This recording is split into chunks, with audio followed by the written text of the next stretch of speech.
Hello, guys. Today we will learn about a poem called To My Valentine, written by Ogden Nash. Ogden Nash is an amazing humorist who has more than 20 books to his credit. He is a versatile writer for children of all ages. Now we will give a little introduction to the poem. The title of a poem usually gives the reader a little clue as to what the poem might be about. When we read the title, To My Valentine, we imagine the poem to have a very romantic mood to it, something which is very sweet and, which makes you imagine lots of nice, sweet things. But when we read the poem, we understand that Ogden Nash has rejected the usual cliche which are so often used to convey love, and unconventionally, he compares the emotion of love with hatred, irritation, and pain, thus confounding readers' expectations brought by the title of the poem. The poem is abound with references to and comparisons with unpleasant bodily sensations and emotions. For example, the sting of a wasp, the jerk of a subway train, hatred, etc. In this poem, the poet has chosen to be unconventional and has chosen a different way to convey his love to his beloved, which is not as what we usually have seen.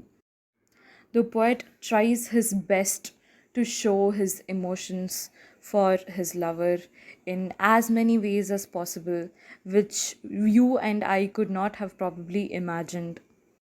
Now, love is something that is very beautiful and it gives us the best feeling. It is the greatest thing in the world, people say. And the opposite to love is hate, right? So, how can one compare love and hate at the same time while trying to make the same point when these are two opposite things? So, let's know with our poem, To My Valentine. More than a catbird hates a cat, or a criminal hates a clue, or the Axis hates the United States, that's how much I love you. I love you more than a duck can swim, and more than a grapefruit squirts. I love you more than gin rummy is a bore, and more than a toothache hurts. As a shipwrecked sailor hates the sea, or a juggler hates a shove, as a hostess detests unexpected guests, that's how much you I love. I love you more than a wasp can sting, and more than the subway jerks. I love you as much as a beggar needs a crutch, and more than a hangnail irks. I swear to you by the stars above and below, if such there be, as the High Court loads perjurious oaths, that's how you're loved by me. Now let's come to the explanation part. Let's go with the first stanza. More than a catbird hates a cat, or a criminal hates a clue, or the Axis hates the United States, that's how much I love you.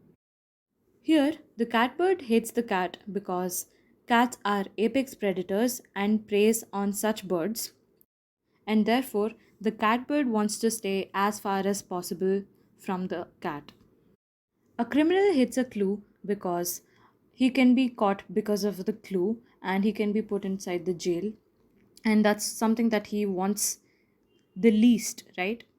In these two lines, we see that there is a sense of danger which the catbird and the criminal are in, and they want to avoid it as much as possible. So, that fear of the danger, and it is very high in magnitude, it is very high. You want to save yourself, so it is a very strong feeling.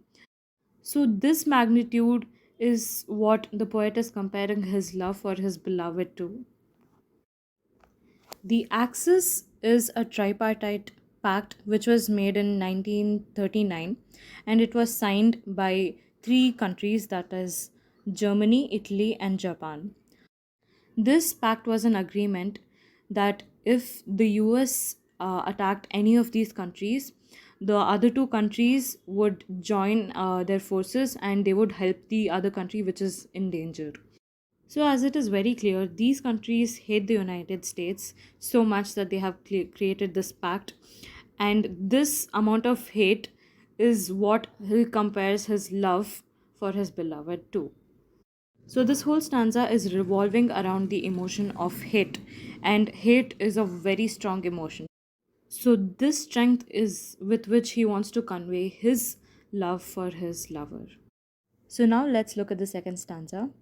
I love you more than a duck can swim, and more than a grapefruit squirts. I love you more than gin rummy is a bore, and more than a toothache hurts. So, as we all know, ducks are great swimmers. Their bodies are designed in such a way that it is very easy for them to swim around and make their way through the water. So, ducks can swim a lot, right? It is an immeasurable amount. The poet also goes to add that he loves more than a duck can swim. So, it's not just the amount that a duck can swim, which is a lot. He goes to the next level by saying that he loves his lover more than that. It is like saying, I love you more than an infinite amount. I love you more than a grapefruit squirts. Now, do not confuse grapefruit with grapes. It's a different fruit, which looks like an orange, but is another variant of that, and it is more sour or bitter in taste. Grapefruits are very pulpy and it has a lot of juice in it. So, when you squeeze a grapefruit, it gives a lot of juice. And the next one is I love you more than gin rummy is a bore. Gin Rummy is basically a card game for two players, which the poet finds extremely boring. And more than a toothache hurts. A toothache is something which is extremely painful and it is constant and it is throbbing. It will never let you do any of your work. So it is a very extreme emotion and pain which the poet has compared his love to. So we realize that in this poem, the poet is not focusing on all these events or situations in real life. He is actually focusing on the extreme magnitudes of these situations. He is trying to tell his lover how much he loves her by using such emotions of hate, pain, agony, etc. Now let's come to the third stanza. As a shipwrecked sailor hates the sea, or a juggler hates a shove, as a hostess detests unexpected guests, that's how much you I love. A shipwreck is when a ship is destroyed by sinking or breaking or hitting a rock or something like that. Something that you would have seen in Titanic, obviously. So, when this happens, a sailor who spends so much time in the sea, making his way through the waters, starts hating the sea because it has posed a great danger to his life and so many other people. Or a juggler hates a shove. Jugglers, you would have seen jugglers in circuses, etc. And we can also give an example of our mothers or anyone who does a lot of multitasking at the same time. So such people hate when there is a shove or a push or a disturbance in what they are doing because they want to keep their work going on. So a juggler hates a shove because it ruins his act. A hostess detests unexpected guests. A hostess is someone who takes care of the guests and makes sure that they are comfortable. But at the same time, the hostess expects that the guests inform them before coming into their house or just barging in because the hostess has to be prepared to take care of them and make sure that they have a good time. So, when guests come very unexpectedly to the hostess's house, the hostess is very angry because they did not give her a chance to prepare. and it also disturbs their routine. They might have planned to do something in the day, and people come unexpectedly to their house, and they will not be able to do what they had planned to do in the first place. Detest is another word for hate or dislike. Now, let's come to the fourth stanza. I love you more than a wasp can sting, and more than the subway jerks. I love you as much as a beggar needs a crutch, and more than a hangnail irks. I love you more than a wasp can sting. When a wasp stings, it hurts a lot, and more than the subway jerks. Subway is an underground railway system, and it shakes a lot when the trains move by. I love you as much as a beggar needs a crutch. A crutch is something that a beggar holds on to move around, and it's basically very essential for the beggar in his life. And here we need to underline the word need. The poet here is trying to convey that the lover is a need for him rather than a want. So I love you as much as a beggar needs a crutch. So that's how much the poet needs the lover in his life. And more than a hangnail irks.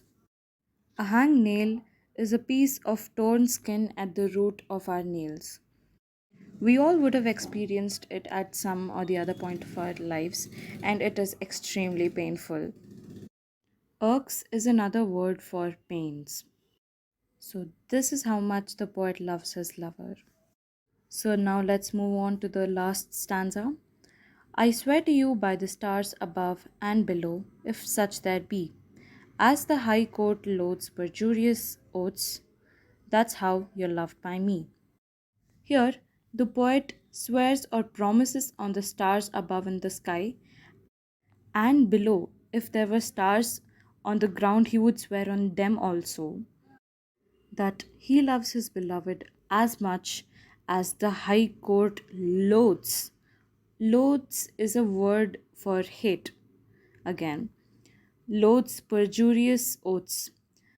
So we all know that when you go to a court and a witness is called upon to give their statement, they are made to promise that they are going to tell only the truth, and they are not supposed to lie when they are on oath. So the High Court hates such people who lie after they take the oath. It is also a punishable crime by law. The poet claims that he loves his lover so much and gives all these examples to show just how much he loves his lover. And I bet that that person must be extremely lucky to have such a beautiful poem being written on them. In this poem, Ogden Nash consciously defamiliarizes our familiarity with perceptions of what constitutes love and how love is described. But love can arouse similar sensations to those experiences referred to in the poem. We must also observe that in the last stanza, the spelling of oaths is given as OATHES when it is actually supposed to be OATHS. It is not a printing mistake. Ogden Nash has written the spelling of oaths as OATHES on purpose to maintain the internal rhyme with loads. So, this was the poem To My Valentine by Ogden Nash. Thank you so much for watching, and I hope you liked this video and that it was helpful for you. Thank you so much.